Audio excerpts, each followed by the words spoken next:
ကဲအခုက personal ဆိုကိုယ်နဲ့သက်ဆိုင်နော်သူများမဟုတ်ဘူးကိုယ်နဲ့ဆိုင်တာ personal တကိုယ်ကြီးကိုယ်တိုင်းမိမိကိုယ် development ဖြစ်အောင်လုပ်အောင် personal development အဲ့တော့ကိုယ်တိုင်ဖွံ့ဖြိုးတိုးတက်တယ်ဆိုတာဘယ်လိုနားလည်ထားသလဲတဲ့နော်ကိုယ်တိုင်ဖွံ့ဖြိုးတိုးတက်တယ်ဆိုတာဘာကိုပြောတာ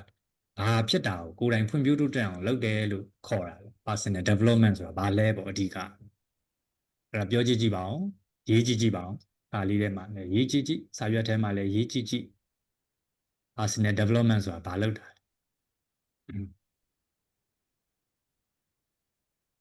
တက်ထဲမှာလည်းရေးနော်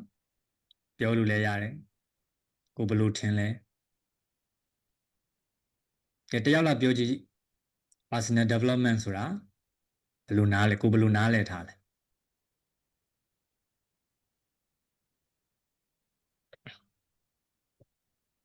ပြောပါဦးစဉ်းစားနေရကိုရီကိုတွေးပါကိုရီကိုသွေးဟုတ်တယ်ကိုရီကိုသွေးတွေဖွံ့ဖြိုးတိုးတက်အောင်လုပ်တာနော်ဟုတ်ပြီနောက်တစ်ယောက်ပြော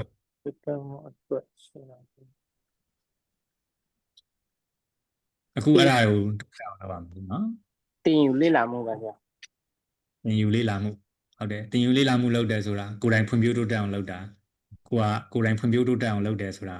ဘာလုပ်တာကိုပြောတာလဲအဲ့တော့ပြန်ပြောင်းပြီးတော့တွေးကြည့်ဘာတွေဖြစ်ရင်တိုးတက်တယ်လို့ခေါ်နော်ဒီတော့အဖြေကိုကြည့်ရဘဝပြောင်းဘဝကိုပြောင်းနော်ဘဝပြောင်းတယ်ဟုတ်ပြီပြောင်းလဲတိုးတက်တာပေါ့နော်ဘဝမှာပြောင်းလဲတိုးတက်ဘဝပြောင်းသွားတယ်ဆိုတည်သွားတာတော့မဟုတ်ဘူးနော်သူဘဝတော့ပြောင်းသွားပြီဟဲ့လားဘဝပြောင်းသွားတယ်နော်ကောင်းသောဘဝကိုပြောင်းသွားရင်တော့ဒါကောင်းတာပေါ့ဟုတ်တယ်မလားနော်ဗုဒ္ဓဘာသာဝင်တွေမှာလည်းဘဝကူကောင်းဖို့ဘဝပြောင်းကောင်းဖို့တွေလည်းရှိကြတာပဲကောင်းတာလုပ်ရင်တော့ဘဝတွေကောင်းမှာပေါ့ဆိုးတာလုပ်ရင်တော့ဘဝတွေဆိုးမှာမနေ့ကထက်ဒီနေ့တာလွန်ထူးချွန်နေရမှာနော်တိုးတက်လာဆိုမနေ့ကထက်ဒီနေ့ပိုတိုးလာတာတက်လာ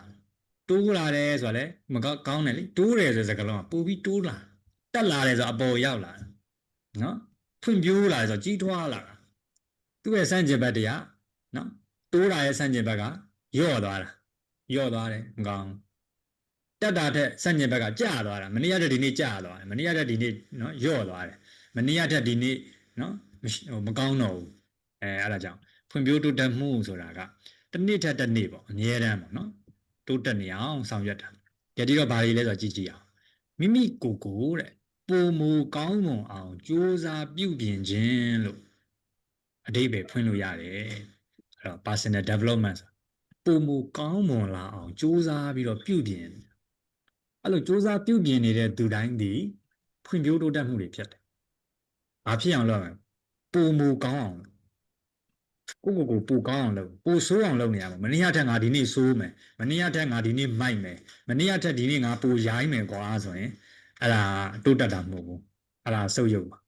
နော်မနေ့ကထက်ငါပူကောင်းမယ်မနေ့ကထက်ငါပူစူးစမ်းမယ်မနေ့ကထက်ငါပူလိမ့်ပါမယ်မနေ့ကထက်ငါပူယဉ်ကျေးမယ်မနေ့ကထက်ပူပြီးကောင်းတဲ့စိတ်ကလေးထားမယ်မနေ့ကထက်လူတွေကိုပူပြီးကူညီမယ်စသဖြင့်အရင်ကထက်ပူမူကောင်းမွန်အောင်စူးစမ်းပြုပြင်နေထိုင်မယ်ဆိုတဲ့စိတ်မျိုးဟာpersonal development ရဲ့အခြေခံ mindset တစ်ခုပဲစိတ်ထားတစ်ခုပဲเนาะဒါကြောင့်ဆရာတို့ငယ်တုန်းကတော့ကျောင်းမှာရွတ်ရတယ်လေမိမိကိုယ်ကိုကောင်းအောင်ကြိုးစားမည်ဟုတ်လားမဟုတ် personal development ဆရာဆရာမတွေရွတ်ခိုင်းတာမိမိကိုယ်ကိုကောင်းအောင်ကြိုးစားမည်မိမိအတန်းကိုကောင်းအောင်ကြိုးစားမည်မိမိကျောင်းကိုကောင်းအောင်ကြိုးစားမည်မိမိတိုင်းပြည်အတွက်ကောင်းအောင်ကြိုးစားမည်အဲ့ဒါဘာလုပ်တာလဲ develop ဖြစ်အောင်လုပ်တာ growth ဖြစ်အောင်လုပ်တာဖွံ့ဖြိုးတိုးတက်အောင်လုပ်တာကိုယ်ကိုတိုးတက်အောင်လုပ်ကိုယ်အတန်းကိုတိုးတက်အောင်လုပ်ကိုယ်ကျောင်းကိုတိုးတက်အောင်လုပ်ကိုယ်နိုင်ငံကိုတိုးတက်အောင်လုပ်တိုးတက်အောင်လုပ်နိုင်တဲ့သူကအရေးချင်းရှိတယ်တိုးတက်မလုပ်နိုင်အရေးချင်းမရှိဘူးဟုတ်ပြီနော်တိုင်းပြည်တွေနိုင်ငံကြီးတွေခဏထားလိုက်ကိုယ်တောင်တိုးတက်အောင်မလုပ်နိုင်ရင်အဲ့ဒါအားနေတာပဲကိုယ်တိုးတက်အောင်လုပ်ရကောင်းအောင်လုပ်ရသူများကောင်းကောင်းမကောင်းကောင်းသူများကိုလိုက်ကြည့်မနေနဲ့ကိုကောင်းဖို့လို့ဟုတ်ပြီနော်အဲ့တော့ဘသူကောင်းကောင်းမကောင်းကောင်းကိုကောင်းသူတော်ကောင်းတယ်ဟုတ်တယ်ဘသူကောင်းကောင်းမကောင်းကောင်းကိုကောင်းရမယ်နော်ကဲဒီတော့ကြည့်မယ်အဓိပ္ပာယ်ဖွင့်ဆိုချက်လေး personal development ရဲ့အဓိပ္ပာယ်ဖွင့်ဆိုချက်ခုနပြောတဲ့ကိုရီကိုသွေးကြီးလည်းပါတယ်နော်ဒါလေးကိုမှတ်ထား personal development ဖြစ်တယ်ဆိုတာစွမ်းရည်စွမ်းရည်အသိပညာအတွေ့အကြုံ စိတ်ဓာတ်ရဲ့အရေးသွေးတွေကိုအစင်မြင့်တင်ဖို့အတွက်လှုပ်ဆောင်တဲ့နည်းစနစ်မြင့်တင်အဲ့တော့ဒီနေ့လူငယ်စွမ်းရည်မြင့်ဆိုတာအဓိကဒါလူငယ်စွမ်းရည်မြင့်ဆိုလူငယ်တွေရဲ့စွမ်းရည်တွေအသိပညာတွေမြင့်မယ်အတွေ့အကြုံတွေကိုမြင့်မယ်စိတ်ဓာတ်တွေကိုမြင့်မယ်ရည်သွေးတွေကိုမြင့်မယ်ဘဝရဲ့ quality life ရဲ့ quality ကောင်းလာအစင်မြင့်မှုအတွက်လုံးမဲ့နည်းစနစ်တွေလေ့လာရမယ်အဲ့နည်းစနစ်တွေသိမှကိုကမြင့်မားတဲ့ဘဝတစ်ခုရနော်ဘဝရဲ့အောင်မြင်မှုတွေကိုရโอเคအဲ့တော့ဒီအရာတွေကိုအများအားတိုးတက်အောင်လုပ်ပါဒီလိုသင်တန်းတက်တယ်ဆိုတာကအခုလိုမျိုးဒီအချက်တွေအကုန်လုံးတိုးတက်လာအောင်စူးစမ်းခြင်းဖြစ်တယ်เนาะဒါအရန်ကိုအရေးကြီးအဲ့တော့ကျောင်းတွေမှာလည်းသင်ပေးသလိုအခုလိုသင်တန်းတွေเนาะဗုဒ္ဓဘာသာယဉ်ကျေးလိမ္မာသင်တန်းတွေလည်းသင်ရတယ်ကျောင်းမှာတွတ်တက်ဖို့မှတ်တက်ဖို့ကြက်တက်เนาะစာရီအားလုံးလည်းသင်ရတယ်တွေးခေါ်တက်ဖို့လည်းသင်ရတယ်အရာအားလုံးသင်ယူရတယ်နည်းစနစ်ရမယ်နော်ဒါဆို personal development ရဲ့အတိတ်ပဲဖွင့်ဆိုချက်လေးကိုသိသွားပြီအဲ့တော့ဒါရီသမီးဒါလေးကိုဖတ်ကြည့်ကြည့်ပါဦးနော်အားလုံး personal development ဆိုတာနော်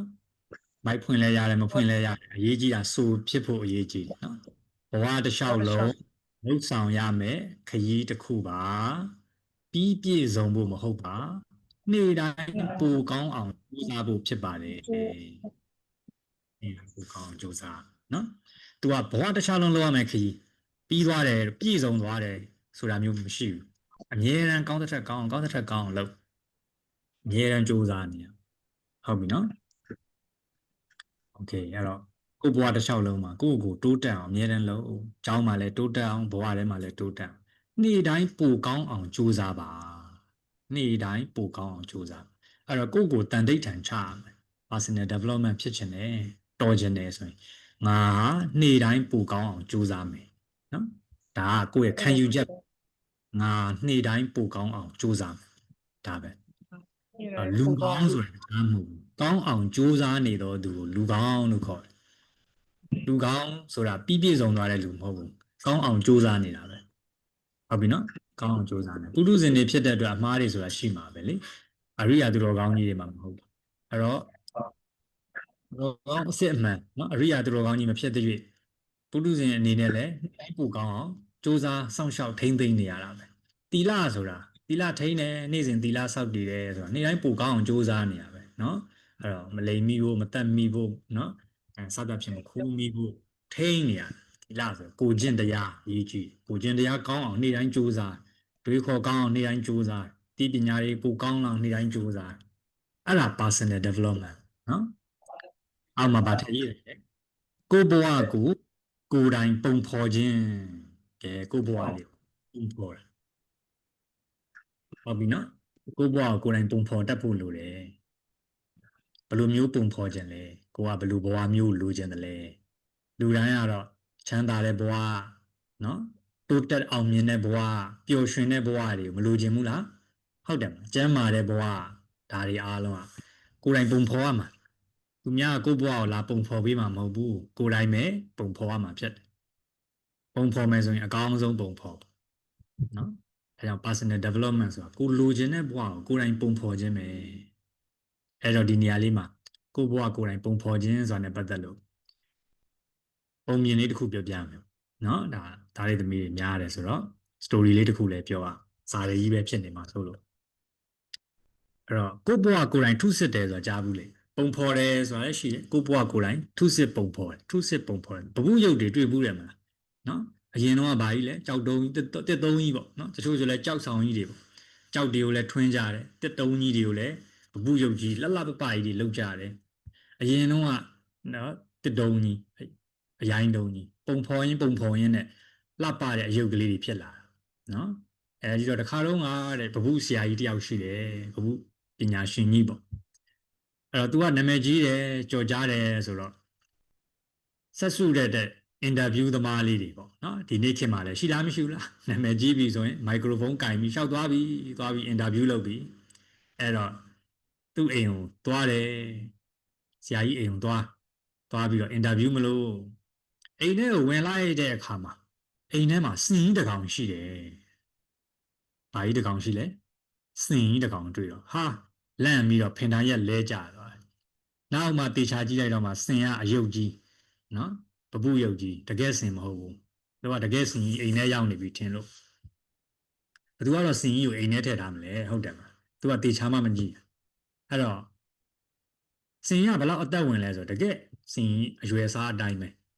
လက်ရလည်းအရန်ကိုမြောက်တော့သူကတကယ်စင်ထင်သွားတာအော်ဒါကြောင့်လေဒီပပုဆရာကြီးကတော်တော်လေးကိုနာမည်ကြီးတာကိုလက်ခံသွားပြီနော်ဒီစင်ကြီးနော်သူ့ရဲ့ဟန်ပန်မျက်လုံးနှာမောင်းအရွယ်အစားအကုန်လုံးကတကယ်စင်အတိုင်းပဲအဲ့ဒါနဲ့ပပုဆရာကြီးကအိမ်မွားနေဆင်းလာနော်ဆင်းလာတော့ဆရာကြီးကိုအင်တာဗျူးကျင်လို့အေးရတယ်ဗျူးလို့ရတယ်ဗာများမေးကျင်လို့လဲမေးပါဆိုတော့ဘဘူးလက်ရတွေကအရန်ကိုပြောင်မြောက်တာပဲအသက်ဝင်တယ်ဆိုတာတကယ်နော်တကယ်အသက်ရှိထင်ရှားအတိုင်းပဲစင်ရုပ်ကြီးတွေဘလို့များထုထားတာလဲတဲ့ဆရာကြီးအဲ့ဒါလေးပြောပြပါအဲ့တော့ဆရာကြီးကပြောလဲဆိုသူကတခေါက်မှပြောတယ်ရှေရှေဝေးပြောဘဘူးထုတဲ့လုပ်ငန်းစဉ်တွေအများကြီးပဲဒါပေမဲ့သူတစ်ခုပဲပြောတာလွယ်ပါတယ်မောင်ရင်ရဲ့တဲ့ငါစင်မဖြစ်စေတဲ့တစ်သားစားတွေကိုဖယ်ထုတ်ပလိုက်တာပဲဘာမှမခတ်ဘူးတဲ့သူပြောတာဘာလို့လိုက်တာပဲလဲစင်မဖြစ်စေတဲ့တစ်သားစားတွေကိုငါဖယ်ထုတ်လိုက်တာပဲနော်တူလေးနဲ့စောက်ကလေးနဲ့ကာယံပြီးတော့ဘာလုပ်နေလဲသူကဘဘူးထုတယ်ဆိုတော့မျက်စိနဲ့မြင်ကြည့်ဘာလုပ်နေရလဲဘဘူးဆရာကြီးကအဲ့ဒီဟာဖယ်ထုတ်ဘဘူးထုတယ်ဆိုတော့ဖယ်ထုတ်နေထွင်းထုတ်နေဟုတ်လားမဟုတ်လားဖယ်မလိုတာတွေဖယ်ရင်ထွင်းနဲ့စင်ယူကြီးကပေါ်လာဘာတွေတော့ဖယ်ထုတ်ပြတာလဲစင်မဖြစ်စေတဲ့တစ်သားစားတွေကိုဖယ်ထုတ်ပြတာစင်ယူကြီးဖြစ်သွားတယ်ဟုတ်လားမဟုတ်ဘူးလားဒါကိုဘွားကိုထုစစ်ပုံဖော်တယ်ဆိုတာကိုလိုချင်တဲ့ဘဝမဖြစ်စေသောအရာတွေကိုဖယ်ထုတ်ပြတတ်ရတယ်ဟုတ်ပြီနော်အဲ့တော့ဘုရားဆရာကြီးကလည်းသူကဆက်ပြီးတော့ပြောတယ်နော်ဘယ်အယုတ်ပဲထုတယ်အဲ့ဒီတိုင်းပဲသူရဲကောင်းရုပ်ထုကြီးထုမယ်ဆိုလို့ရှိရင်လေသူရဲကောင်းမဖြစ်စေတဲ့အရာတွေမှန်သမျှငါထွင်းထုတ်ပြတာပဲအဲ့ဒါဆိုသူရဲကောင်းဖြစ်သွားတယ်ဟုတ်လားမဟုတ်ဘူးလားဒီလိုပဲကဲဖျားဆင်းလို့တော့ထုမယ်ဆိုဖျားမဖြစ်စေတဲ့အရာတွေထွင်းထုတ်ပြတာဖျားဆင်းလို့တော့ဖြစ်ယမင်းရုပ်လှလှလေးထုမယ်ဆိုရင်လှလှလေးနော်မင်းသမီးရုပ်ကလေးထုမယ်မင်းသားရုပ်ကလေးထုမယ်ဆိုမင်းသမီးမဖြစ်စေတဲ့အရာတွေဖယ်ထုတ်ပြတယ်မင်းသားမဖြစ်စေတဲ့အရာတွေဖယ်ထုတ်ပြတယ်ခေါင်းဆောင်ကြီးရဲ့ရုပ်ထုကိုထုမယ်ဆိုခေါင်းဆောင်မဖြစ်စေတဲ့အရာတွေဖယ်ထုတ်ပြတယ်ခေါင်းဆောင်ကြီးဖြစ်လာတာအဲ့တော့တိုးတက်ခြင်းမှာကိုယ့်ဘဝကိုဘာဖြစ်ချင်တယ်လဲဆိုတဲ့မေးခွန်းအရေးကြီးငါဘာဖြစ်ချင်တယ်လဲဆိုပါစို့နော်သူတော်ကောင်းဆိုတဲ့နော်ပုဂ္ဂိုလ်သူတော်ကောင်းဖြစ်ချင်တယ်ဆိုရင်သူတော်ကောင်းမဖြစ်စေတဲ့အရာတွေဖယ်ထုတ်ပြရမှာပဲဟုတ်ပြီနော်ဘယ်အရာတွေကငါ့ကိုလူကောင်းမဖြစ်စေဘူးလေလူကောင်းဖြစ်ချင်မကောင်းတဲ့အရာတွေဖယ်ထုတ်ပြထွင်းထုတ်ပြဒါကဘာလို့တာလဲဆိုတော့ကိုယ့်ဘဝကိုယ်တိုင်ထုစစ်ပုံဖော်နေတာနော်ဒါကြောင့်သင်ဟာသင်ဘဝရဲ့ဘဝထုတဲ့ပညာရှင်ကြီးပဲအဲ့တော့ဒါအရေးကြီးနော်အဲ့တော့ဒါသမီးတို့ကိုကဘာဖြစ်ချင်တယ်လဲစဉ်းစားအဲ့ဒီဟာကိုမဖြစ်စေတော့အရာတွေမှန်သမျှကိုဘဝထဲမှာမထားနဲ့ဖယ်ထုတ်ပြထွင်းထုတ်ပြနော်ဒါလိုအပ်ဒါလေးကိုဆိုလိုတာပါနော်ကဲဒီတော့ personal development ဘာကြောင့်အရေးကြီးတယ်လဲဆိုရင် personal development ကိုလေ့လာပြီးဆိုတာနဲ့ကိုယ့်ရဲ့အားနည်းချက်တွေကိုသိနိုင်ပြီးတော့ပြုပြင်နိုင်တယ်လူတိုင်းကပြည့်စုံနေတာမဟုတ်ဘူးနော်အားနည်းချက်ကိုယ်စီရှိကြဟုတ်လားအားနည်းချက်ကိုယ်စီရှိကဲသားတို့သမီးတို့စီမှာအားနည်းချက်တွေအားသာချက်တွေရှိလားမရှိဘူးလားရှိတယ်နော်ကဲဒါဆိုရင်ကိုယ့်ရဲ့စာရွက်လေးထဲမှာစာအုပ်လေးထဲမှာရေးကြည့်ကြည့်ပေါ့အားနည်းချက်တွေအများကြီးရှိတယ်တဲ့ကိုယ်အားနည်းချက်လေးတစ်ခုလောက်ဆိုရင်ဘာများဖြစ်မလဲကိုယ်စာရွက်ထဲမှာကိုချရေးကြည့်ကြည့်ဘယ်သူမှပြစရာမလိုကိုယ့်ဘာကိုသိတယ်လေဟုတ်တယ်ကိုယ်အားနည်းချက်ကိုသိတစ်ခုချရေးလိုက်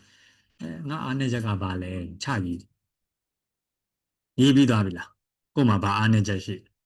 အဲ့ဒါကိုဘာလို့သိပြီးတော့ပြုပြင်ရမယ်သိပြီးပြုပြင်ရနော်တယောက်လောက်ပြောကြည့်ကြည့်ပါလားဥပမာလေးကိုယ့်ရဲ့အားနည်းချက်ဆိုဘာတွေများဖြစ်တချို့ကလည်းပြင်းတယ်ဘာလို့တာအချိန်ဆွဲတာပါဗျာချိန်ဆွဲတယ်အားနည်းချက်တွေဟုတ်ပြီအချိန်ဆွဲတယ်တချို့ကပြင်းတယ်တချို့ကအားနာတတ်တယ်ဟုတ်ပြီနော်မျိုးစုံပေါ့ကိုယ့်ရဲ့အားနည်းချက်လေးဘာတွေလဲဆိုတော့စဉ်းစားစိတ်အလိုလိုက်တယ်ဒေါသကြီးတယ်နော်မျိုးစုံရှိနိုင်စိတ်တွေလောတတ်တယ် စကားနားမထောင်ဘူးတဲ့နော်စကားနားမထောင်တတ်ဘူးဒါလေးတွေပေါ့အဲ့ဒါလေးတွေကိုသိပြီးဘာလုပ်ရမလဲပြုပြင်ရမယ်ပြုပြင်တယ်ဆိုတာအရေးကြီးတယ်နော်အဲ့တော့နောက်ပိုင်းကျရင်ပြုပြင်မှုကဘာကြောင့်အရေးကြီးလဲဘယ်လိုပြုပြင်ရမလဲဆိုတာလေးကိုပြောပြနော်အားနည်းချက်တွေကိုပြုပြင်လိုက်ရင်အားနည်းချက်တွေပျောက်သွားပုံမူကောင်းလာနိုင် personal development ဆိုတာပိုကောင်းလာအောင်လုပ်တာပြုပြင်တယ်ဆိုတာဘာလုပ်တာလဲဆိုကောင်းအောင်လုပ်တာပြုပြင်တယ်ဆိုတာဘာဖြစ်အောင်လုပ်တာလဲကောင်းအောင်လုပ်တာနော်ရေခဲတက်တာပြုပြင်တယ်တို့ TV ပြုပြင်တယ်တို့ဖုန်းပြုပြင်တယ်ဆိုတာရှိလားမရှိဘူးလားဖုန်းပြတ်သွားတော့ဖုန်းဆိုင်မှာသွားပြီးပြုပြင်တော့အဲ့ဖုန်းဆိုင်ကကိုယ့်ဖုန်းကိုမလုပ်ပေးရလဲကောင်းအောင်လုပ်ပေးတာပေါ့ပြုပြင်တယ် TV ပြတ်သွားတော့ TV သွားပြုပြင်တယ် TV ကိုဘာဖြစ်အောင်လုပ်ပေးရလဲကောင်းအောင်လုပ်ပေးရကြည့်လို့ရအောင်လုပ်ပေးအဲ့တော့တိသွားပြုပြင်တယ်ဆိုတာကောင်းအောင်လုပ်တာနော်အဲ့တော့ကိုအားနေချက်တွေကောင်းအောင်လုပ်မယ်ဆိုကိုအားနေချက်တွေကိုသိရတယ်ငါဘယ်နေရာပြတ်နေတယ်လဲငါဘယ်နေရာအားနေနေတယ်လဲအဲ့ဒါကိုကောင်းအောင်လုပ်မယ်အဲ့ဒါလေနော်ပြီးတော့ပုံမူပျော်ရွှင်ကျေနပ်တဲ့ဘဝကိုတည်ဆောက်မယ်နော်ကိုဘဝကိုပို့ပြီးတော့ပျော်စရာကောင်းတဲ့ကျေနပ်စရာကောင်းတဲ့ဘဝလေးကိုတည်ဆောက်ကြမယ်ဒါလေးရာအရေးကြီးနော်အလုပ်အကိုင်းတွေကောင်းအောင်ဆက်ဆံရေးတွေကောင်းအောင်စိတ်ချမ်းသာအောင်ပို့ပြီးတော့အောင်မြင်အောင်အဲ့ဒါတွေအားလုံးရရှိစေနိုင်ဒါ personal development အရေးကြီးပုံနော်ကိုဖွံ့ဖြိုးတိုးတက်အောင်လုပ်ရင်ဒါတွေအားလုံးကိုလုပ်လို့ရပါမယ်နော်ကဲဟုတ်ဒီအထိဘာလေးများမေးချင်တာဆွေးနွေးချင်တာမရှင်းတာများရှိလဲရှိရင်ပြောလို့ရတယ်နော်ဆွေးနွေးလို့ရတယ်ကဲဒီတော့3ယောက်လောက်ပေါ့နော်3ယောက်လောက်မျှဝေပေးပါအခုနားထောင်တဲ့အထိပေါ့ကိုဘာလေးတွေရလိုက်လဲကိုဘာလေးတွေမှတ်မိလိုက်လဲကိုဘာလေးတွေခေါင်းထဲမှာဆွဲလာတယ်သင်ယူလိုက်ရတယ်လေနော်ဘယ်အချက်ကလေးကိုကြိုက်လဲဒါလေးကို3ယောက်လောက်ကမျှဝေပြီး3ယောက်လောက်ဝင်ပြောပေးပါပြီးတော့မှရှေ့ဆက်သွားမယ်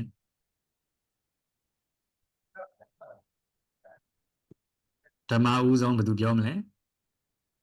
ပြောမယ်ဆိုရင် unmute လေးလုပ်လိုက်နော် mic လေးဖွင့်လိုက်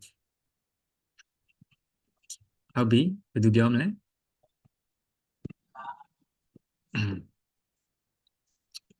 ညဝေပါကေတွယ်ဟုတ်ပြီလက်ထောင်ထားတယ်ညဝေပါဟုတ်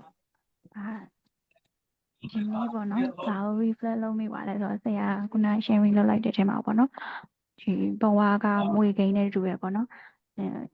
ကံကောင်းတယ်လို့တော့ပြောလို့မရဘူးပေါ့နော်ကိုရှောက်လိုက်တဲ့ခြေလက်မှန်လိုက်လို့ရှိရင်သေကားနဲ့တွေ့ပြီးအမြင့်ကိုလည်းရောက်ပါနိုင်တယ်ဒါမှမဟုတ်လို့ရှိရင်ခုနကပြောသလိုမွေနဲ့တွေ့ပြီးလည်းအောက်ကိုပြန်ကျသွားနိုင်တယ်ပေါ့နော်ဒါပေမဲ့မြင့်သွားလို့ဆိုပြီးတော့လည်းကိုမန်နေတက်နေကြမလို့ပေါ့နော်ဘာလို့ဆိုနောက်တစ်သန်းကမွေနဲ့တွေ့ပြန်ကျသွားနိုင်တယ်အဲ့လိုပဲမွေနဲ့တွေ့လို့လည်းစိတ်တက်ကြနေကြမလို့ပေါ့နော်သေကားနဲ့တွေ့ပြီးတော့ဂိမ်း over ဖြစ်သွားနိုင်တယ်ပေါ့နော်ဒီအဲ့လိုမျိုးဆိုတော့အနိုင်မြင့်တက်ကြရတဲ့မှာပေါ့နော်ကိုပြန်ပြီးတတိပေးရမယ်ပေါ့ဒီ game လိုမျိုးပေါ့နော်နိုင်မြင့်တက်ကြဆိုတာရှိရကိုစူးစမ်းနေတဲ့ရွေးပေါ့နော်အောင်မြင်မှုဆိုတာရနိုင်တယ်ကိုပြန်ပြီး refresh လုပ်မိပါတယ်ဆရာကျေးဇူးပါရှင်ကျေးဇူးတင်ပါတယ်ညဝေသွားတဲ့အတွက်လက်ခုပ်တီးပေးပါဦးအားလုံးပဲเนาะရမ်းတော်ပါတယ်ဟုတ်ပြီဂုဏ်ပြုပေးပါโอเคအဲ့တော့မှန်တယ်အဲ့တော့တက်သမျှကြာသမျှကောင်းသမျှဆိုသမျှအရာအလုံးဘာတွေပဲလာထိုင်ပြီးတော့ငိုနေလို့လည်းမရဘူးလေเนาะသွားเสียရှိတာဆက်သွားလှုပ်เสียရှိတာဆက်လှုပ်ကိုရီမန်းချက်ပန်းတန်ကိုခြိတက်နေရမှာပဲဟုတ်ပြီเนาะခြိတက်နေရမှာအခုရီမန်းချက်ပန်းတန်တရားလို့သတ်မှတ်ထားတယ်တရားကိုရအောင်သွားတက်လဲပြန်သွားကြာလဲပြန်သွားဒီဇိုင်းမသွားနော်အဲ့ဒါဒီအခက်ခဲတွေကိုဖြတ်ကျော်ပြီးတော့သွားဟုတ်ပြီနောက်ထပ်ဒုတိယတစ်ယောက်လောက်မျှဝေပေးပါဒုတိယတစ်ယောက်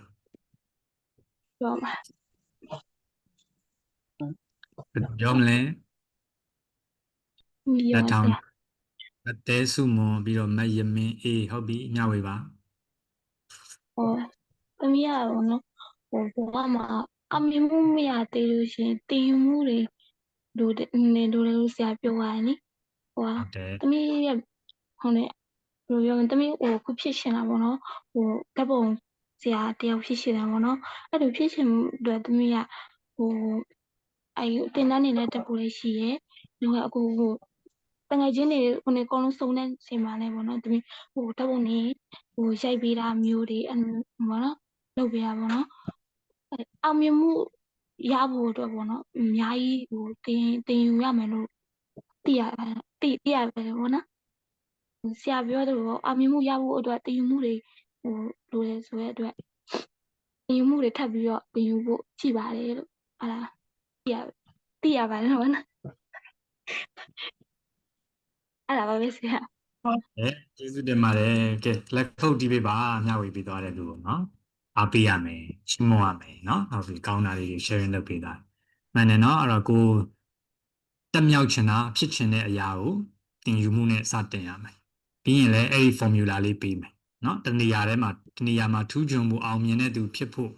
ဘာလုပ်ရမလဲဆိုတော့အဆင့်လုပ်ရမယ့်အရာလေးရှိတယ်ဒါလေးကိုပြပြပေးမယ်ဟုတ်ပြီနော်ဆိုတော့မတဲစင်မို့ကျေးဇူးတင်ပါတယ်နောက်လက်ထောင်ထားတဲ့ယမီးမျှဝေပေးပါဦး အရင်တော့ဆိုရင်ပေါ့နော်တမီဖြစ်ရှင်တဲ့ဟာကိုတမီပုံဖော်ဖို့အတွက်ပဲစူးစမ်းရဲပေါ့ဒီဂျားထဲမှာဖြစ်ဖို့အတွက်ကိုအနောက်ရှက်ဖြစ်နေတဲ့ဟာဆရာကပြောသွားတယ်ဘဘူး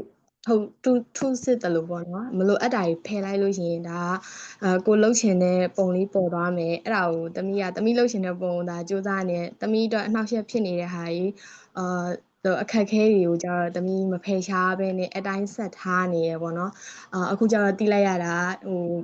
အဲ့ဥစ္စာတွေဖယ်ရှားလို့ရှိရင်လည်းကိုဖြစ်ရှင်တဲ့ဟာကိုလည်းပုံပေါ်သွားမယ်ဆိုတာကိုတီးလိုက်ရပါတယ်ဆရာ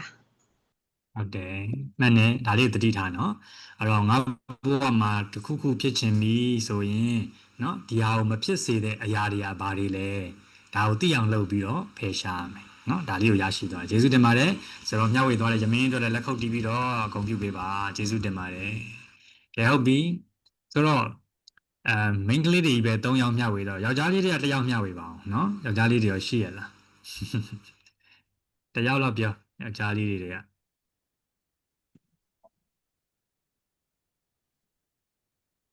နိုင်လေးအောင်ပြောပါမင်္ဂလာပါဆရာမင်္ဂလာပါဟုတ်ဆရာခုနက sharing လုပ်ရတဲ့စာကြောင်းလေးထဲမှာဆရာကိုဘဝကိုဘယ်လိုထူးစစ်မလဲဆိုတဲ့စာသားလေးကိုကျွန်တော်သဘောကျတယ်ဆရာအခုကျွန်တော်သားဘဝကိုလည်းကျွန်တော်အခုပုံဖော်နေတယ်ဆရာကျွန်တော်ဘယ်လိုလဲ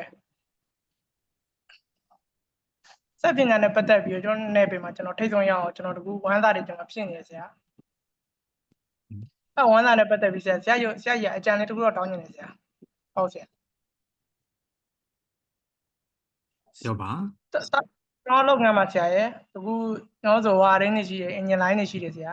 အင်ဂျင်လိုင်းတွေဝါရင်းလိုင်းတွေတကူဘောလီစင်တာတွေပေါ့မီးစက်ဂျန်နရေတာလုပ်တာဆရာဟုတ်ကဲ့ဟုတ်ကဲ့ပါဆရာတကူလုံးနေတဲ့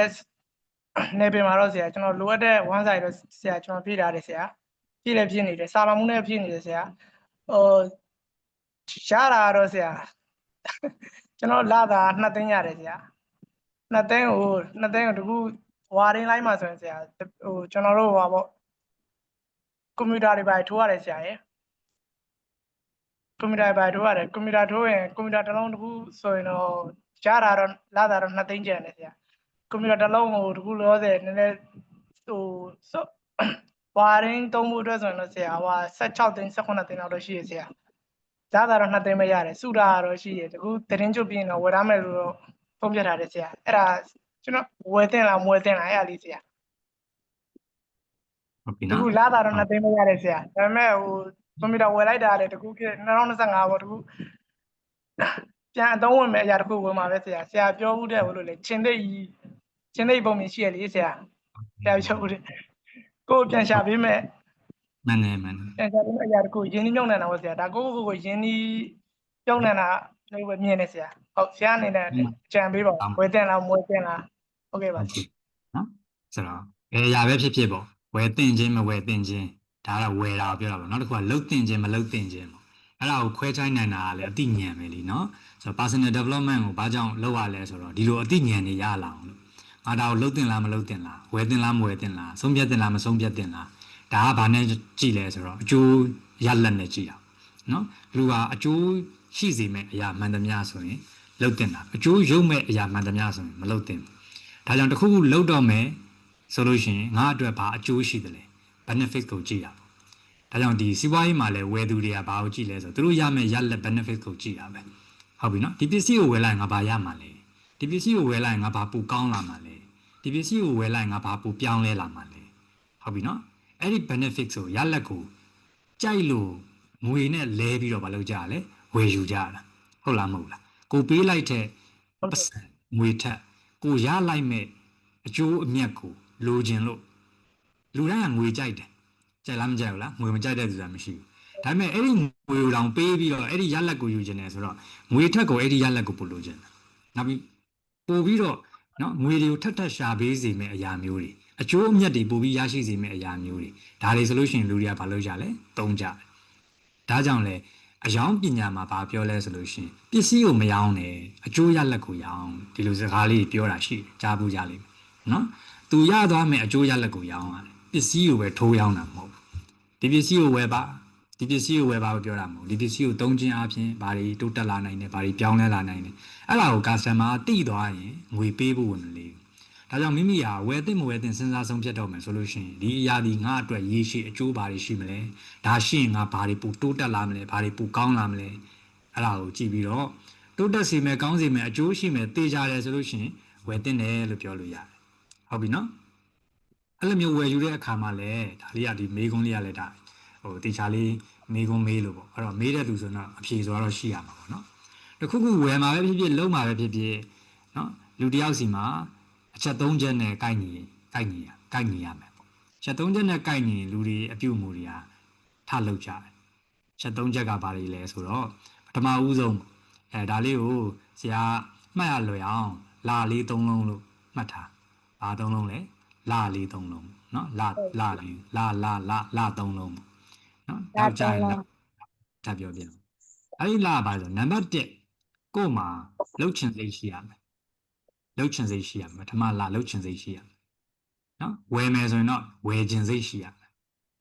ဟုတ်ပြီနော်ဝယ်ချင်စိတ်ရှိရနဲ့မရသေးဘူးနောက်တစ်ခုက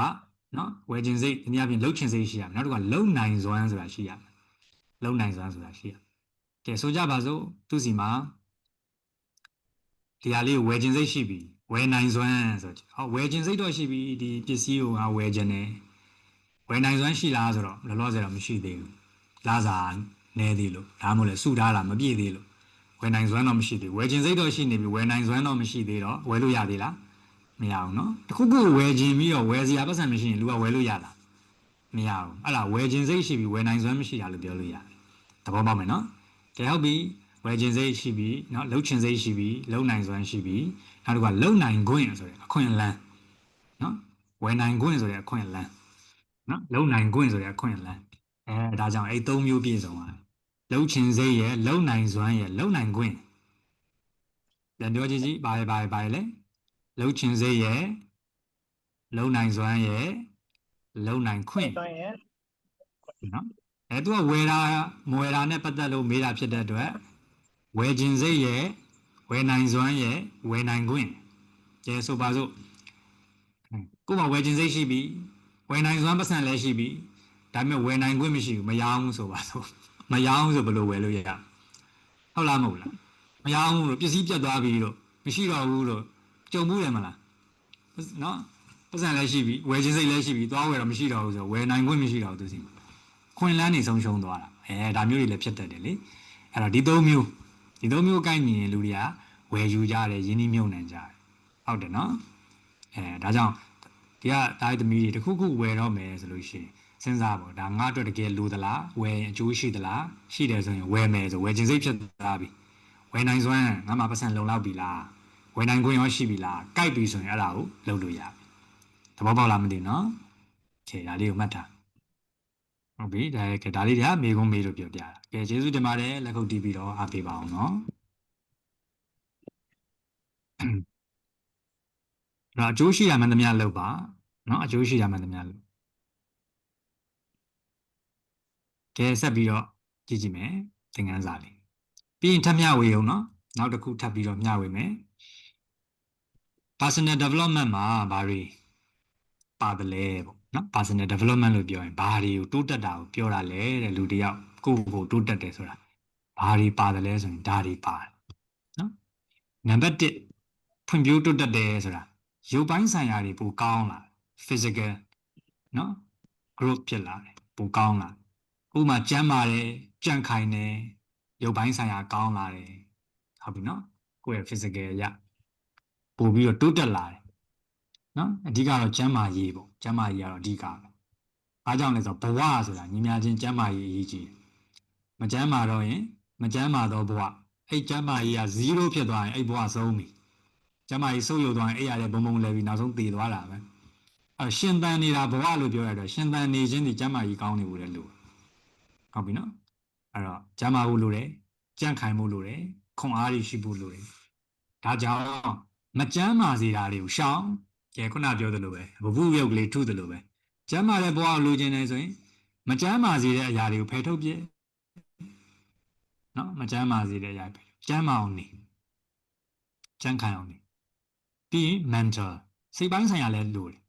စိတ်ဓာတ်လည်းကြံ့ခိုင်ရမယ်စိတ်ဓာတ်ခွန်အားရှိရမယ်စိတ်လည်းကျမ်းမာရမယ်နော်စိတ်ကောင်းနေလည်းရှိရမယ်အဲဒီလိုမျိုးတွေကျိုးရုပ်ပိုင်းဆိုင်ရာတော့ကျမ်းမာတယ်စိတ်ပိုင်းဆိုင်ရာကျတော့မကောင်းဘူးစိတ်ဓာတ်မကြံ့ခိုင်ဘူးစိတ်အားငယ်တယ်စိတ်ဓာတ်ကျတယ်ဒါမျိုးတွေမရှိဘူးလားစိတ်ခွန်အားမရှိဘူးစိတ်အားနည်းတယ်အဲ့တော့တိုးတက်ခြင်းမှာရုပ်ပိုင်းပါတယ်စိတ်ပိုင်းပါတယ်ဒီနှစ်ခုတွေတော်တော်ပြည့်စုံနေပါနောက်တစ်ခုကအတိဉာဏ်ပိုင်းပါအတိဉာဏ်ပိုင်းနော်ဒါကြောင့်လေနော်လက်ယုံရည်နှလုံးရည်ဉာဏ်ရည်နော်ဒီလိုမျိုးကြီးပြောကြတယ်လက်ယုံရည်နှလုံးရည်နဲ့ပြည့်စုံတယ်ဆိုတာ physical နဲ့ mental နဲ့ပြည့်စုံတယ်လို့ပြောတာနော်ဒီမှာဉာဏ်ရည် intellectual ဉာဏ်ရည်ရလဲနော်အတိဉာဏ်ပညာဘုဟုတုတအတွေးခေါ်ကောင်းတယ်ဒါကြောင့်ပညာရေးအလောက်ကိုင်းကျွမ်းကျင်မှုအတိပညာတင်တာမကအတတ်ပညာပါရှိတီလဲတီးတယ်တက်လဲတက်ကျွမ်းတယ်ကျွမ်းကျင်တယ်အဲ့ဒါတွေကတိုးတက်လာတာနော်ဒီနေရာတွေမှာဒီကလူငယ်တွေတိုးတက်အောင်လုပ်ရမယ်နောက်တစ်ခုက social skills တွေလူမှုဆက်ဆံရေးကောင်းလာတာလူမှုဆက်ဆံရေးလည်းအရင်ရေးကြည့်တယ်ကိုတယောက်တည်းပဲမဟုတ်ဘူးအများနဲ့ဆက်ဆံရတာပြောရအဲ့တော့အပြောဆိုအပြုမှုနေထိုင်ဆက်ဆံပုံအရေးကြီးလားမကြီးဘူးလားအဲ့ဒါအရင်ရေးကြည့်နော်တစ်ဖက်သားကိုဘယ်လိုဆက်ဆံတယ်လဲဘယ်လိုပြုမှုတယ်လဲလူမှုဆက်ဆံရေးဆိုရင်မိသားစုလည်းပါတယ်တငယ်ချင်းတွေနဲ့လည်းပါတယ်တူတိုင်းတငယ်ချင်းတွေနဲ့ရန်ဖြစ်နေလို့လည်းမရဘူးမိသားစုနဲ့မတည့်လို့လည်းမခေါ်လို့လည်းမရဘူးနော်လုပ်ဖို့ကင်ဘတ်တွေနဲ့လည်းကောင်းကောင်းမွန်မွန်ဆက်ဆံရတာပဲပြောရတာပဲလူမှုဆက်ဆံရေးကောင်းရင်ဘာဖြစ်လဲလူချစ်လူခင်များတယ်လူမှုဆက်ဆံရေးမကောင်းရင်ဘာဖြစ်လဲလူမုန်းများတယ်ကြည်ရတားသမီးတွေလူမုန်းများကြလားလူချစ်လူခင်များကြလားလူချစ်လူခင်များတဲ့လူမဖြစ်ချင်ဘူးလားလူမှုဆက်ဆံရေးဖွံ့ဖြိုးတိုးတက်ဖို့လိုတယ်နော်လူမုန်းများရင်ဘာဖြစ်လဲအန္တရာယ်များတယ်မှတ်ထားလူမုန်းများရင်အန္တရာယ်များတယ်လူမုန်းများအောင်လှုပ်ချင်းကကိုယ့်အန္တရာယ်ကိုဖိတ်ခေါ်နေတာပဲမွေတွေကိုဖိတ်ခေါ်နေတာမွေတွေကိုဖိတ်ခေါ်နေအန္တရာယ်ဖိတ်ခေါ်ဆိုငါစီမွေလာခဲ့ဆိုဟိုကမွေတွေလွတ်ပေးလိုက်မှာနော်ကိုယ်မကျင်တတ်တဲ့သူကနော်လမ်းပြင်မှာမွေတွေ့ရင်သွားသူ့အိမ်သွားဟလားမွေကိုအိမ်နဲ့တက်ပေးလိုက်မှာဒုက္ခပဲပေးမှာလေလူချစ်လူခင်များတော့ဘာဖြစ်လဲကိုယ်ကိုခွင်လန်းနေပေးတယ်ကိုတို့အလောက်ကန်ခွင်လန်းနေယူလာတယ်တကယ်ချင်းနေမိတ်ဆွေတွေကတခုဆိုရင်ကိုယ်တတိရတယ်ကောင်းတာဆိုရင်ကိုယ်တတိရတယ်ကိုယ်ကောင်းကျိုးလိုလားကိုယ်အန်ဒီရရှိရင်ကာကွယ်ပေးတယ်မိတ်ဆွေတွေကဟုတ်လားမဟုတ်လားကာကွယ်ပေးတယ်တတိပေးတယ်အဲ့လူရှိလူခင်များခြင်းဟာအင်မတန်မှနော်ကောင်းတယ် social communication နော် relationship အဲ့ဒါတွေမှာကောင်းရင်အရာအလုံးကောင်းတာရန်သူတွေပေါ်များနေနော်ကိုယ်ဒုက္ခရောက်လိမ့်ဟုတ်ပြီနော်နောက်တစ်ခုက spiritual ကိုယ့်ရဲ့စိတ်ဝိညာဉ်ပိုင်းဆိုင်ရာနော်ဒါကိုယ့်ရဲ့ယုံကြည်မှုတွေတန်ဖိုးထားမှုတွေဘာသာတရားပေါ်မှာနော်တဝင်ယုံကြည်မှုတွေဒါကိုယ့်ရဲ့စိတ်ဝိညာဉ်ပိုင်းဆိုင်ရာနော်နာမ်ပိုင်းဆိုင်ရာ spiritual ပိုင်းအဲ့တော့ဒါလည်းအရေးကြီးတယ်နော်ကိုယ့်ရဲ့ဘဝရဲ့အတိတ်ပဲစစ်မှန်ကိုသိကိုယ့်ဘဝရင်ထဲအတွေ့တဲ့စိတ်ထဲမှာဘာကိုတန်ဖိုးထားနှစ်သက်တယ်လဲနော်ဥပမာဘာသာတရားဗုဒ္ဓဘာသာဆိုဗုဒ္ဓဘာသာကိုတကယ်အပေါ်ယံမဟုတ်ဘူးတကယ်ကိုယင်ထဲကလိုက်လဲယုံကြည်မှုရှိနော်မြတ်စွာဘုရားရှင်အဆုံးအမတွေဒါကြောင့်နှလုံးသားမှာဘုရားတည်တယ် spirituality ကိုပါစိတ်ဝင်ပြီးတော့နော်အသွေးအသားတရားကိုယုံကြည်တာတန်ဖိုးထားတာနှစ်သက်တာတရဏဂုံ၃ပါးယတနာတရားတွေနော်ဘုရားရှင်ရဲ့အဆုံးအမတွေဒါတွေပေါ့အဲ့အတွက်သူကဘာလုပ်လဲသီလသမာဓိသိက္ခာနော်ပညာကျင့်တယ်ဟုတ်ပြီနော်တမာတိတွေတည်ကြည်အောင်လုပ်တယ် ritual ဘိုင်းတွေတိုးတက်လာနောက်ပိုင်းမှာဗုဒ္ဓဘာသာဝင်တိုင်းရဲ့ပန်းတိုင်ရောက်စေမယ်အဓိကကျင့်ကြံအားထုတ်မှုဖြစ်တဲ့ဝိပဿနာတရားတွေနော်မဂ်ကင်၈ပါးလမ်းအတိုင်းသွားပြီးတော့နော်မှန်ကန်တာတွေပြီးတယ်မှန်ကန်တဲ့ စကားတွေပြောတယ်မှန်ကန်တဲ့လုပ်ရက်တွေလုပ်တယ်စသဖြင့်ဒါတွေအားလုံးဟာ spiritual ဘိုင်းတွေဖွံ့ဖြိုးတိုးတက်လာဒီ spiritual ဘိုင်းဖွံ့ဖြိုးတိုးတက်လာရင်ဘာဖြစ်လဲဆိုတော့ဒေါသတွေရောလာတယ်လောဘတွေရောလာတယ်မောဟတွေရောလာတယ်ဟုတ်လားမဟုတ်လားအဓိက spiritual ကောင်းတယ်ဆိုတာစိတ်မှာတန့်ရှင်းအဲ့ဒါကြောင့်မကောင်းမှုရှောင်ကောင်းမှုဆောင်ဖြူအောင်စိတ်ကိုထားနော်ကိုယ်စိတ်ကိုဖြူအောင်စင်ကြယ်အောင်ကြည်လင်အောင်ထားနိုင်ခြင်းကိုယ့်ရဲ့ဝိညာဉ်တန့်ရှင်းစင်ကြယ်တယ်လို့ပြောတယ်နော်အဲ့လိုမျိုးဖြစ်အောင်လုပ်နိုင်ခြင်းဟာဖွံ့ဖြိုးတိုးတက်ခြင်းအကောင်းဆုံးပဲဖွံ့ဖြိုးတိုးတက်ခြင်းအကောင်းဆုံးပဲရုပ်ပဲတိုးတက်နေအောင်လုပ်နေရမှာမဟုတ်ဒီခေတ်ကရုပ်ကိုအမြဲတမ်းတိုးတက်အောင်လုပ်တယ်အရင်ထက်ပိုလှခြင်းနဲ့ဟုတ်လားမဟုတ်ဘူးလားသပင်တွေသွားပြင်းတယ်ပတ်စံတွေ2 သိန်း 3 သိန်းကုန်ပြီသပင်တွေဆိုးတယ်ညနာတွေပါပြင်းတယ်နှာခေါင်းတွေပြင်းတယ်အကုန်လုံးပြင်းတယ်နှာတစ်ကိုယ်လုံးပြင်းတယ်ရုပ်တွေကိုပြင်ကြတာဟုတ်လားမဟုတ်လားစိတ်ကိုကြာပြင်ကြတာစိတ်ကိုကြာမပြင်ကြဘူးဒေါသအကြီးမြဲကြီးလောဘအကြီးမြဲကြီးစိတ်ကတိုးမြဲတိုး physical ဒါကောင်းအောင်လှအောင်လုပ်နေဒါကြောင့်တချို့ကြည့်သူရုပ်ကလေးကြည့်တော့လှတာနော်အင်ကြီးတွေဝတ်ထားတာဒါပြန်လန်းနဲ့ branded တွေဝတ်ထားတာအကောင်းစားတွေဝတ်ထားတာစိတ်ဓာတ်တွေကညစ်ပတ်လိုက်တာစိတ်ဓာတ်တွေကအောက်တန်းကျလိုက်တာရှိလားမရှိဘူးလားမပေါင်းခြင်းပဲအဲ့လိုမျိုးသူကသူဘလောက်ပဲလှဘလောက်ပဲအကောင်းစားတွေဝတ်ထားနော်ဘာကြီးပဲဖြစ်နေပါစေသူ့ရဲ့စိတ်ဓာတ်ကမကောင်းဘူးဆိုရင်သူ့တံပိုးထားခြင်းဟုတ်ပြီနော်ကဲဟုတ်ပြီကဲဒီတော့အင်စာလေးပေးမယ်နော်ရုပ်ပိုင်းဆိုင်ရာတွေကောင်းအောင်ဘာတွေလုပ်မလဲကိုယ့်ကိုရေးနော်ကိုယ့်ကိုလုပ်ရမှာနော်ဒါကိုယ်တိုင်လုပ်မဲ့အရာကိုယ်တိုင်ရေးငါပို့ပြီးတော့ကြမ်းမအောင်ကြန့်ခံအောင်ဒီနေ့ကစပြီးဘာတွေလုပ်အဲ့ဒါ physical development ဖြစ်အောင်လုပ်ဒီကျင်ကန်တွေလုပ်တယ်ကောင်းအိတ်ချိန်မှန်အောင်အိတ်မယ်ညင်တဲ့တီတွေမအိတ်ဘူးမျိုးစုံရေးလို့ရတယ်နော်လမ်းဘေးသားတွေမစားဘူးအာဟာရပြည့်တဲ့ဟာကိုစားမယ်ရမယ်နော်ဂျင်သွားမယ်လေ့ကျင့်ခန်းလုပ်မယ်ကျန်းမာရေးလိုက်စားမယ်လမ်းလျှောက်မယ်မျိုးစုံလုပ်လို့ရတယ်ကဲဘာတွေလုပ်မလဲကိုလုံးမဲ့အရာတစ်ခုကိုရေးအများကြီးပဲရှိလိမ့်မယ်တစ်ခုရေးတစ်ခုပဲအရင်စကြည့်အောင်အများကြီးမစနဲ့အဲ့တစ်ခုကိုစပြီးတော့လုပ်နော်ရုပ်ပိုင်းဆိုင်ရာတိုးတက်ဖို့ဘာလုပ်လဲ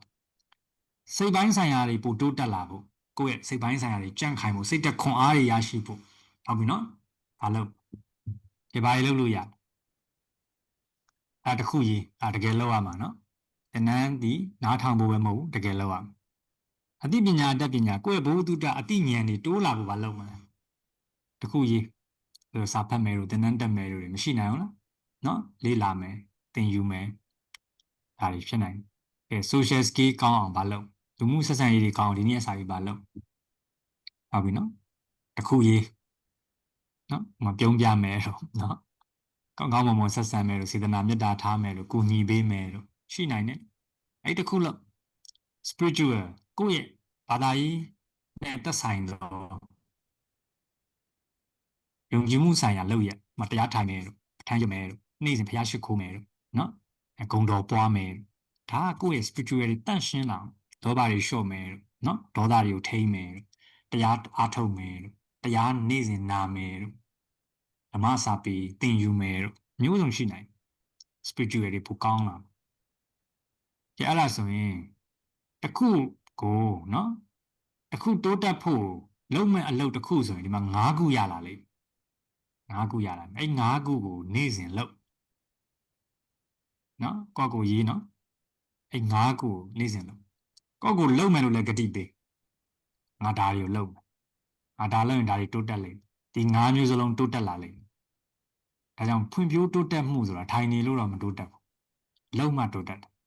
မလုပ်ရင်ဘာမှမဖြစ်လာဘူးနော်အကျိုးကပြောတယ်တင်တဲ့နေတက်ပြီးဘာမှလည်းမတိုးတက်လာဘူးတဲ့အေးဘယ်တိုးတက်မယ်နင်လုံးမလုပ်တာ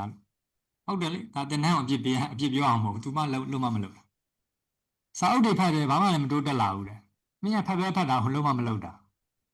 ကဲဖတ်ရုံနဲ့တိုးတက်လာပြောမတိုးတက်ဘူးနော်လူငယ်တွေဒါသိရမယ်ရေကူးနီးစာအုပ်ကိုဖတ်15အုပ်လောက်ထိုင်ဖတ်ရေကူးနီးစာအုပ်ကိုဖတ်ပြီးရေထဲဆင်းကြည့်ရလားရေကူးတက်သွားပြီလားမြုပ်မှာပေါ့သူငါရေကူးနီးမှာနော်အကုန်သိတယ်စာအုပ်15အုပ်တောင်ဖတ်ထားတာလာမင်းရင်အကုန်ဖြေနိုင်တယ်ဆိုအဲ့ဒီသူရေထဲပြစ်ချပလိုက်ရက်ကန်နဲ့မြုပ်သွားသိတာပဲလေစာဖတ်ထားတယ်ဆိုပြီးဆရာကြီးလာမလို့နဲ့ရေထဲကန်ချလိုက်မြုပ်ကောအဲ့တော့မလုပ်ရင်မဖြစ်ဘူးနော်မလုပ်ရင်မဖြစ်ဘူးလုံးမကြင့်ကြံမှအားထုတ်မှရတာတရားဓမ္မမှလည်းဒီလိုပဲ မြတ်စွာဘုရားရှင်ကလည်းမာထားပြီးသားနော်တိမကျင့်မရမြတ်ဗုဒ္ဓရဲ့ဩဝါဒနော်တင်မတိတိမကျင့်မရမြတ်ဗုဒ္ဓရဲ့ဩဝါဒမကျင့်လို့မရဘူးကျင့်ကြံကြိုးကိုအားထုတ်ရတယ်နိဗ္ဗာန်ဆိုတာလွယ်လွယ်နဲ့မရဘူးလေဟုတ်တယ်ဒီလိုပဲအောင်မြင်မှုဆိုတာအချောင်မရဘူးအချောင်လိုချင်တဲ့သူတွေကအရမ်းများတာမလုပ်ဘဲနဲ့အိမ်မှာထိုင်ပြီးအိမ်နေပြင်းနေရင်လည်းမှတိုးတက်ရှင်လို့တော့ဘယ်ရမလဲဒါကြောင့်ကိုယ်တိုင်တိုးတက်အောင်ကိုပဲလုပ်ရမှာကိုယ်သူများလာမလုပ်ပေးနော်ကျွန်တော်တိုးတက်အောင်ဆရာလုပ်ပေးပါဘလို့လုပ်ပေးလို့ရမလဲကျွန်တော်တိုးတက်အောင်အမေလုပ်ပေးပါမလုပ်ပေးလို့မရဘူးနော်ကျွန်တော်တိုးတက်အောင်တကယ်ချင်းမင်းငါ့ကိုလုပ်ပေးပါလုပ်ပေးလို့မရဘူးဟုတ်လားမဟုတ်လားကိုစားမှကိုဘိုက်ဝမှာလေဟုတ်တယ်မလားသူများစားတာထိုင်နေကြမှာနော်အဲ့တော့ကိုယ်တိုင်လုပ်မှကိုယ်တိုင်ဖြစ်မှာဒီတော့လုပ်ပါအောင်မြင်မှုမှာ action အရေးကြီးလုပ်ရက်ကအရေးကြီးနော်